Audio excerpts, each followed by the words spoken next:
Okay, so I want you to picture this with me for a second. There's this woman and she's standing on a stage. The room is massive. I mean, there's at least a few hundred people in there. She has the mic in her hand and she's looking out at this room full of people who are ready for more. These people are tired of second guessing themselves, tired of settling for less than what they really want, tired of selling themselves short. And she tells them, walk in your power. Trust yourself. Stop settling. Stop selling yourself short. Stop waiting for everybody else to believe in you before you believe in yourself. You have what it takes. Even if you're still scared, even if you're still learning, even if you're still figuring it out as you go. And, the people are leaning in and they're listening intently. Not because it sounds cute or poetic, but because they can tell that she has lived it. She knows what it feels like to doubt herself and keep going. She knows what it feels like to start before the proof shows up, what it feels like to have to remind herself who she is. Now pause and let's rewind. Before the stage, before the full room, before anybody knew her name like that, there's a woman and she is sitting with a laptop and a microphone and a dream that honestly feels too big to tackle most days. She's launching a podcast. She's refreshing the stats, checking the downloads, telling herself not to obsess about the numbers. Well, she obsesses about the numbers anyway. That woman is me. And I don't mean me from 10 years ago. I mean me right now, this week. Hello, my powerful people. This is the In Full Power Podcast, and I'm your host, Jasmine Conway. So, here's what I've been thinking about lately, and I really want to put it on your mind today because I think you need it just as much as I do. It's basically this: you need to assume that you're going to have a happy ending.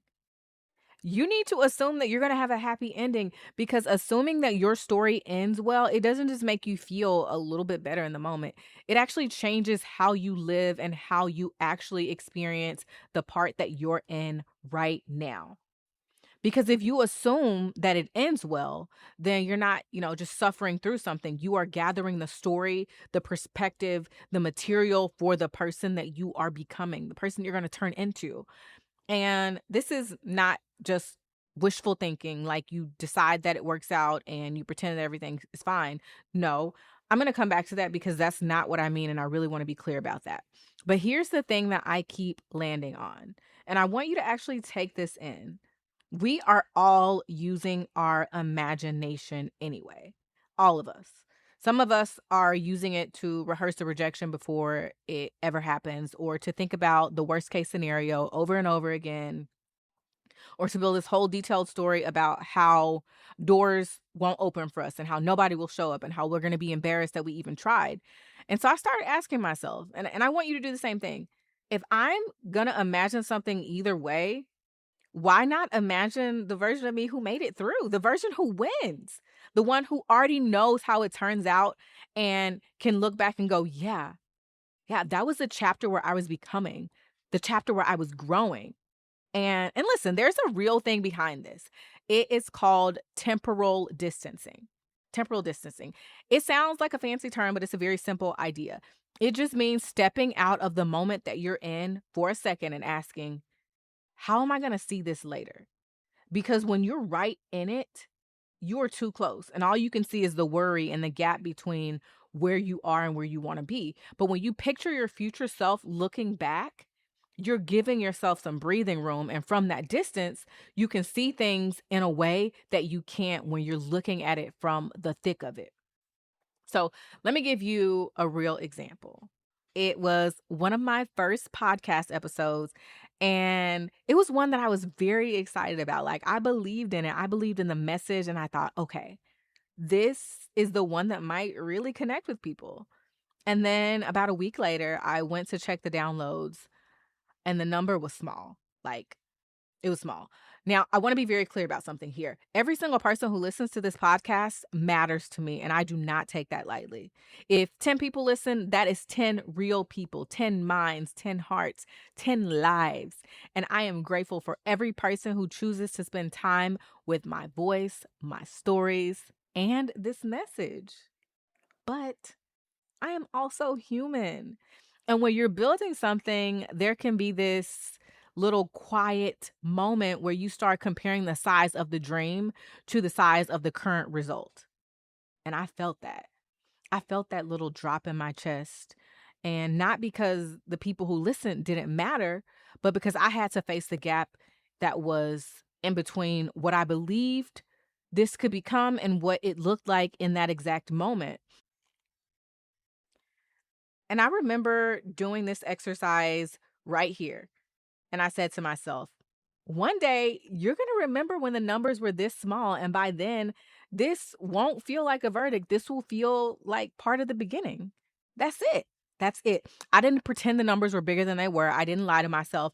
I didn't act like I didn't want more people to hear the message. I just refused to let one early number become the whole story. I turned it into a remember when moment. And that one little shift, it didn't magically change the downloads, right? But it changed how I carried it. It went from, see, maybe it wasn't that great to this is the part that I will talk about later. The same number, but a different story. And it's not just me, okay? My sister, she's building a business too. And when she started out, I mean, she barely had any sales, almost, nothing. And now, years in, she's actually really profitable. And the part that gets me and the part that I love is she doesn't even think she's arrived yet. She thinks she can grow this thing way bigger from here. So, that early season, the one that probably felt like nothing was happening, it turns out it was just a chapter, just chapter one. That wasn't the verdict on her, it was just a setup. And I want you to hear that for your own life. Whatever quiet, slow, nothing seems to be happening season you're in, what if that's your chapter one? Okay. So let me actually deal with the question now of is this just lying to yourself? Because I promised that I would.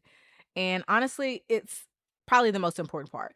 So there's a real difference between assuming a good ending and just flat out denying your present circumstances. And I think that's where this gets twisted. Denial will say it doesn't hurt, the numbers don't matter, everything's fine. That's not what I'm asking you to do at all. The 10 downloads, that stung a little bit. They matter to me. Your bills matter. Your opportunities matter. I'm not asking you to deny that and just slap a smile on what feels like a hard season for you. Assuming a good ending is different, though. It's different. It says, this hurts and it's not the whole story. Both things can be true at once. You can let yourself feel the disappointment all the way through. You just don't hand it the pen and let it write your last chapter. That's the whole move. Feel it fully, but refuse to let it be the author. And here's this little phrase I use now to tell the difference between a feeling that I should listen to and one that I shouldn't. And it's very simple. And I want you to steal it. Please steal it. So here it is. Fear predicts the ending. Wisdom asks a question. That's it. When that voice in your head is trying to hand you a verdict, nobody cares. You're not good at this. This is over.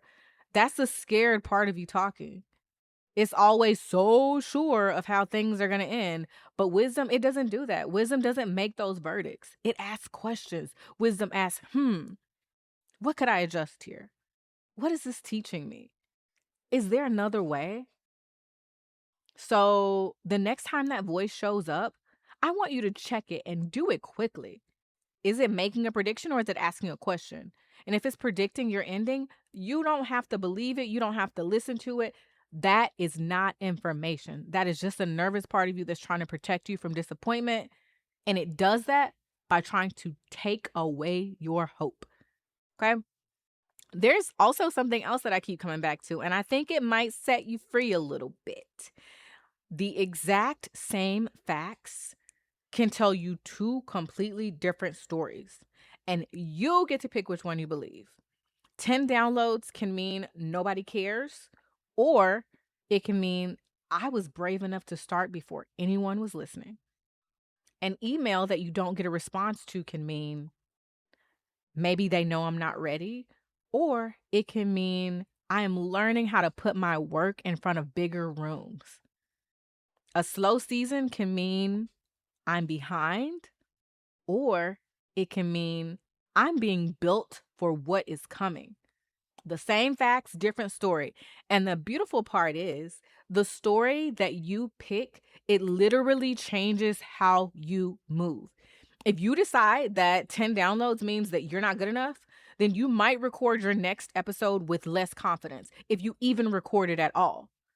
If you decide that it means that you're just early, you show up to the next one with your whole chest, the same numbers, totally different you. And there's a name for this too. The very smart psychologists, they call it narrative identity. Because we don't just live our lives, we interpret them. We are constantly deciding what stuff means and what it says about us. And most of us, we don't even notice that we're doing it. We think that, we're just being realistic. But a lot of the times we are not reporting reality, we are narrating it.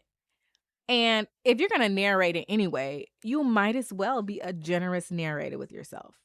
It is so easy to appreciate a season after it makes sense. After you got the business, the relationship, the healing, whatever it is, it's so easy to look back and then go, oh, well, I see now why that had to happen. Anybody can do that part. The harder thing and the better thing is to honor the chapter before you know how it ends. To respect the version of you who is still figuring it out. Not the polished future you that is on the stage with a nice story. This you.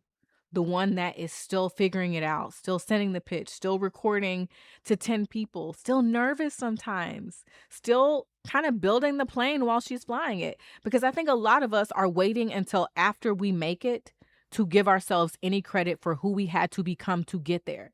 And I don't want you to wait that long, honey. No, the version of you doing the brave thing right now, while it's still uncertain, while nobody is clapping yet, she deserves some of that credit today. Not in 10 years, but today. So here's what I want you to do, my powerful person. And it's also what I'm going to do for myself. Well, here's your power practice for the week. It's small, don't overthink it, and I'm going to do it with you. I want you to write one page, a short letter from future you to the one who already made it through and can see the whole thing, written to right now you. And I want you to start with this line. Here's the line.